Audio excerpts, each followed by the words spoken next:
Come to Helmuth Ford, home of the lifetime powertrain warranty. Hi, this is Stacy from Shuttler Insurance Services. Come see me on the east side of the square in Sigourney for all your insurance needs. Skunk River Radio, country music from 1990 through 2010 with some Iowa country music sprinkled in. Listen at skunkriverradio.com, download the app, listen on Alexa by saying, Alexa, play Skunk River Radio on TuneIn. Skunk River Radio will also be available on Google Assistant in the near future. You can listen to me, Steve Shuttler, each weekday morning from 6 a.m. to noon, and listen to The Haze from noon to 6 p.m. Skunk River Radio, online radio for country music from 1990 to 2010. The Keokuk County Expo Fair Kickoff Barbecue Cook-Off Meal and Tractor Show is Saturday, July 12th. Pork ribs, pork loin, chicken hindquarters, potatoes, green beans, and dessert. The Tractor Show is all day. Meal for the public begins at 5:30 for a free will offering. For more information, call Neil Weir at 641-660-3359. It's the Keokuk County Expo Fair Kickoff Barbecue Cook-Off Meal and Tractor Show, Saturday, July 12th.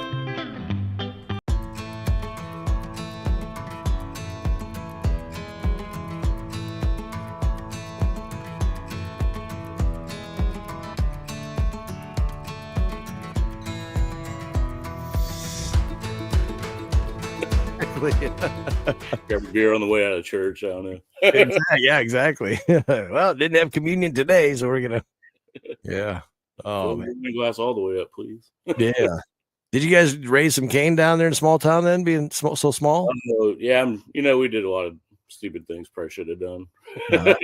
Well, we would in the winter times we'd do stuff like steal people's garbage can lids and tie them to the back of cars and sled through town on them in Avon. Nobody cared. There's no cops there to stop us. So sure. Yeah. We do all sorts of dumb things. Yeah. We used to build go-karts and stuff. We had a thing called Cemetery Hill. So we had a cemetery too. Yeah. Hill. We'd build go-karts. I mean, out of like old hard rubber tires, screwed on the 2x4s and like lawnmower tires, old hard plastic ones. Yeah. And then our steering wheels were like string hooked into the front. And boy, we're lucky nobody walked away too injured. Yeah, it was crazy. That's the way to do it. You got to find one somehow in small towns, man. Man, I tell you, if you didn't grow up in a small town, you didn't really live. That's true. Yeah. I've tried living in Des Moines and I can't. It's too many people. Yeah, it's too much. Right now I live in Oskaloosa, which is like perfect. Like it's medium sized, but it's not too big, and like the town's really nice. So yeah, but times have changed. You can't raise as much hell as you could back in the day without getting thrown in jail. I know people take things so much like more serious than they used to. Right. I know. What's wrong? You think if you get a little lax because we're the ones that were raising Cain and having a good time back in the day. Yep. I know, right? Like the generation should be like more forgiving because right. But it's not. It's weird. No, I know that works. Yeah, I know. How can we change that, Robbie? Some people lose their inner child. I mean, I don't. I would still go out and do the same things now, but absolutely, me too. Yeah. We grew up with 3-wheelers, not 4-wheelers. Right. Yeah. A little more dangerous than the 4-wheelers. Did you ever ride through? What's that? Did you ever ride 3-wheelers? No, not motorized one. I had my big wheel. Really? Yeah. Those are for city kids.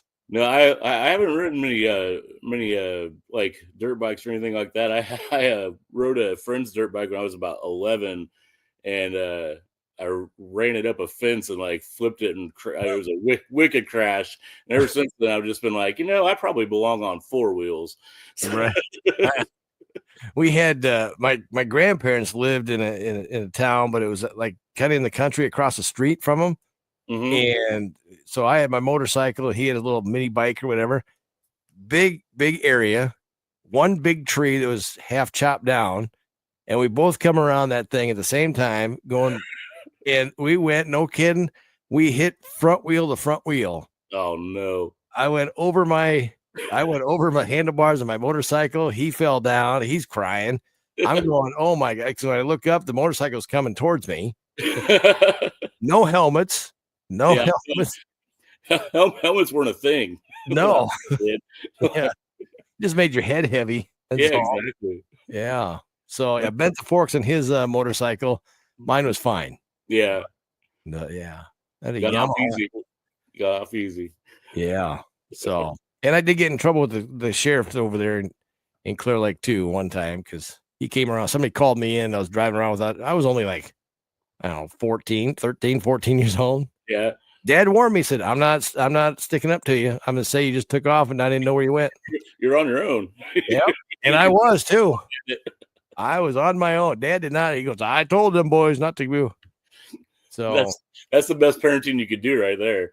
right. Like, hey, you do what you want, but Yeah. He told the sheriff, he says, yep. He said the keys are going away and it's going parked right in the garage. yep, And that's what happened. And I was in trouble. yep. Yeah. You felt the fallout. Right.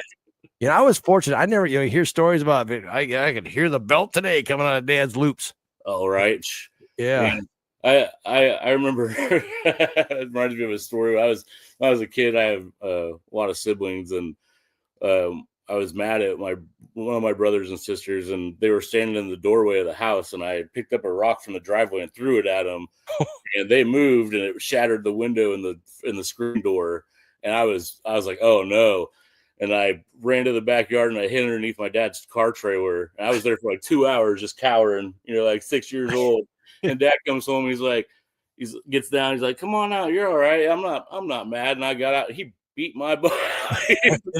I was like, wait, from now on, I'm going to stay hidden. Yeah. Out of reach from Dad. Yeah. Like that was my dad's parenting, Oh man. Well, look how we turned out, Robbie. Exactly. Could have been worse. Yeah. If he need a little beating every now and then doesn't hurt nobody. Exactly. Yeah. There wasn't as much PC back then. Right. Exactly. I mean, I think that's probably part of the problem today. Yeah. A little bit loose. Yeah. Maybe. Yeah. Maybe. Now there could be some people can say, well, there's a fine line between abuse and discipline, but you got to discipline the kids. Yeah. So, yeah. You got any kids, Robbie? I've got 3 boys. They're almost all grown now, so that's a good thing, right? Hard things done. Yeah, exactly. My youngest is 16, and so a couple more years, and they'll all be adults legally. Have any of the boys tried to pull what you did back when you were younger? Oh man, my kids did a lot of crazy stuff too. They actually, I remember we had a golf cart and had it out at their grandparents' house one time when they were little. They were riding around. Their grandparents had an old barn that had burned down, and the foundation was still there. And the hill coming down came about 10 feet or so, like to where the brick met the foundation, and it dropped off to the foundation. And they were flying that go-kart around and ramped it right off of that thing into an empty foundation. And my heart about leapt out of my chest that time. Yeah. All right, but they definitely were jarred around. They learned their lesson on that. I was saying, all it takes them to learn their lesson one way or the other. You got to let them live.